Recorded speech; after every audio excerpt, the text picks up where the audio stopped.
राम राम सभी को। मैं आ गया हूँ आपके साथ आज एक और वीडियो रिलीज़ लेके। जैसा कि मैंने आपको अपने पिछले वीडियो में बताया था कि 21 अक्टूबर को शाम को 5 बजे के बाद जो ऑफिशियल नोटिफिकेशन है डॉक्टर राम मनोहर लोहिया का नर्सिंग ऑफिसर की पोस्ट के लिए वो आ जाएगा। तो वो जो फुल नोटिफिकेशन है वो आ गया है। तो मैं आज आपके साथ वो फुल नोटिफिकेशन डिस्कस करने के लिए हूँ, ताकि कोई भी ऐसी इन्फॉर्मेशन जो कि इंपॉर्टेंट है वो आपके साथ में छूटे ना। ठीक है, तो मैंने पॉइंट वाइज सारा सब कुछ अपना नोट कर रखा है कि उसमें क्या क्या चीज़ें इंपॉर्टेंट थी जो आपको मालूम रहनी चाहिए। सबसे पहली चीज़ जो उसमें मेंशन थी वो ये थी कि ऑनलाइन एप्लीकेशन फॉर्म जो हैं वो नवंबर की फर्स्ट वीक से सेकंड वीक तक में आ जाएंगे। Point one. सेकंड पॉइंट ये था कि जब भी फॉर्म आएंगे उसके जो फॉर्म भरने की जो तिथि होगी, यानी कि जो टाइमलाइन होगी, वो आपका 1 महीने के लिए दिया जाएगा, यानी कि 1 महीने तक आप फॉर्म फिल कर सकते हो। थर्ड पॉइंट क्या था? थर्ड पॉइंट ये था कि जो एग्ज़ाम होगा वो आपको सीबीटी बेस्ड होगा, यानी कि कंप्यूटर बेस्ड रहेगा, ऑनलाइन एग्जामिनेशन आपका रहेगा। चौथी चीज़, जो प्रोसेस है उस प्रोसेस में आपकी 5 चीज़ें इंक्लूड हैं। पहला, रजिस्ट्रेशन, जो आप रजिस्ट्रेशन करते हो कैंडिडेट अपना। दूसरा, फिलिंग द फॉर्म, जो आप पूरा फॉर्म भरते हो। तीसरा, आप अपने डॉक्यूमेंट अपलोड करते हो। चौथा, जो आप पेमेंट करते हो। और पांचवा, जो आप उस अपने जो पूरे फॉर्म का प्रिंट आउट लेते हो। प्रिंट आउट लेना क्यों इंपॉर्टेंट है?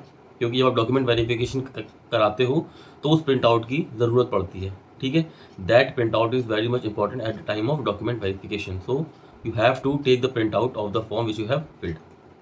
ठीक है, अब बात करते हैं कितनी सीट्स हैं।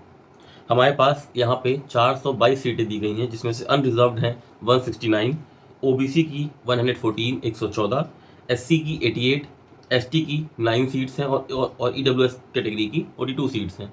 फिजिकली हैंडीकैप सीट्स हैं वो आपकी हैं टोटल 16 सीट्स हैं आपकी फिजिकली हैंडीकैप के लिए। ये जो जॉब है ये आपकी 7th पे लेवल की रहेगी, जिसमें आपका जो बेसिक रहेगा वो 44,900 रहेगा, यानी कि 44,900 प्लस आपके अलाउंसेस रहते हैं। एलिजिबिलिटी क्राइटेरिया ये है कि जिन्होंने बीएससी नर्सिंग कर रखी है या जिन्होंने पोस्ट बेसिक बीएससी नर्सिंग कर रखी है वो डायरेक्ट इस फॉर्म को भर सकते हैं बिना किसी एक्सपीरियंस के, लेकिन उनके पास में उस स्टेट का या फिर आईएनसी के अंडर रजिस्ट्रेशन रहना अनिवार्य है।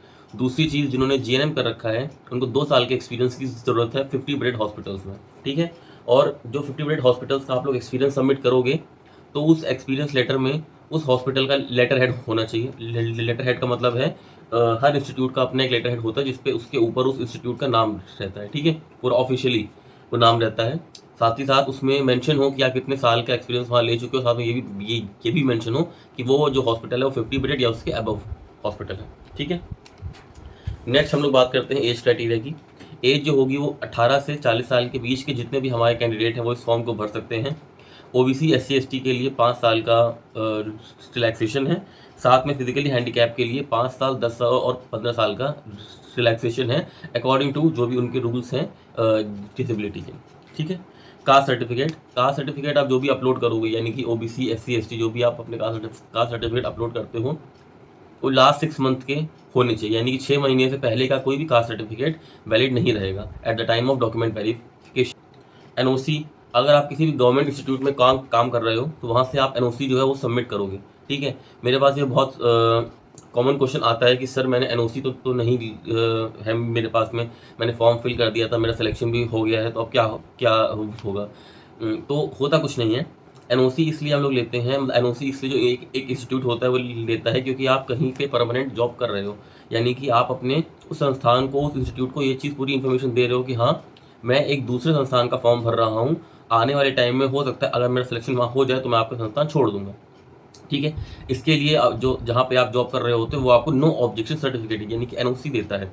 लेकिन अगर आपके पास एनओसी नहीं है तो आपके नए संस्थान में, आपके एडमिशन में या आपकी ज्वाइनिंग में कोई दिक्कत नहीं आती है। दिक्कत ये आती है कि जो भी आप ड्यूटी कर चुके होते हो, ठीक है, जितना भी आपका 2 साल 5 साल 1 साल का जो भी एक्सपीरियंस रहता है, वो अगर आगे चलने में आपके नए इंस्टीट्यूट में वैलिड है तो आप उसको ऐड नहीं करवा सकते हो, यानी कि अपनी सर्विस को नहीं जुड़वा सकते हो, ना ही आप पे प्रोटेक्शन को एप्लीकेबल करवा सकते हो। पे प्रोटेक्शन का मतलब क्या रहता है कि आप मानिए 5 साल वहाँ पे आपको एक्सपीरियंस हो चुका था, तो 5 साल में जो भी आपके इंक्रीमेंट लगे थे, जो भी आपका प्रमोशन रहा था, वो नहीं होगा।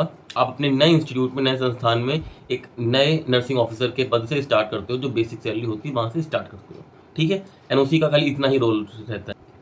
अब बात करते हैं फॉर्म का रेट कितना है। फॉर्म का रेट है अनरिजर्व कैटेगरी और ओबीसी के लिए 1180 और एससी एसटी के लिए 708 रुपये का, और फिजिकली हैंडीकैप के लिए ये फ्री ऑफ कॉस्ट है। ठीक है, ये पेपर भी आपका प्री और मेंस के फॉर्म में कराया जाएगा। ठीक है, हाँ, ये पेपर जो है आपका जिस तरह पहला पेपर रहा था, प्री यानी कि स्क्रीनिंग और मेंस यानी कि मेंस एग्जाम के तौर पे कराया जाएगा। प्री में आपको क्वालीफाई होना मैंडेटरी है। It is just a qualifying paper. वहाँ का स्कोर जो होगा वो मेंस में किसी भी तरीके से ऐड नहीं किया जाएगा। वहाँ आपको खाली क्वालीफाई करना है। मेंस में आपकी जो रैंक होगी, जो आपके नंबर होंगे, वही आपकी एक्चुअल जॉइनिंग में काम आएंगे। ठीक है। क्वालीफाइंग करने के लिए 50% आपका अनरिजर्व्ड और ईडब्ल्यूएस कैटेगरी को 50% क्वालीफाइंग मार्क्स हैं और 40% एससी, एसटी, ओबीसी और फिजिकली हैंडीकैप के मार्क्स हैं।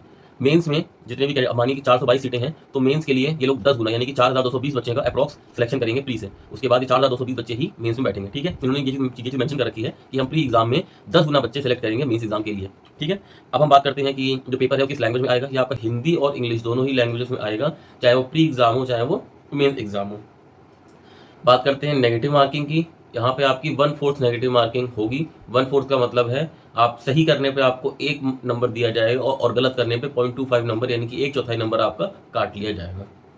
जो एग्ज़ाम का फॉर्मेट है वो आपका सेम है जैसे हर बार का रहता है। प्री और मेंस दोनों ही आपके 2 घंटे के एग्जाम रहेंगे।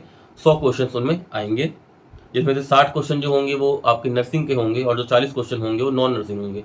नॉन नर्सिंग में 10 क्वेश्चन आपके इंग्लिश के होंगे, 10 क्वेश्चन आपके जनरल नॉलेज के होंगे, 10 क्वेश्चन आपके रीजनिंग के होंगे और 10 क्वेश्चन आपके मैथ्स के होंगे। ठीक है।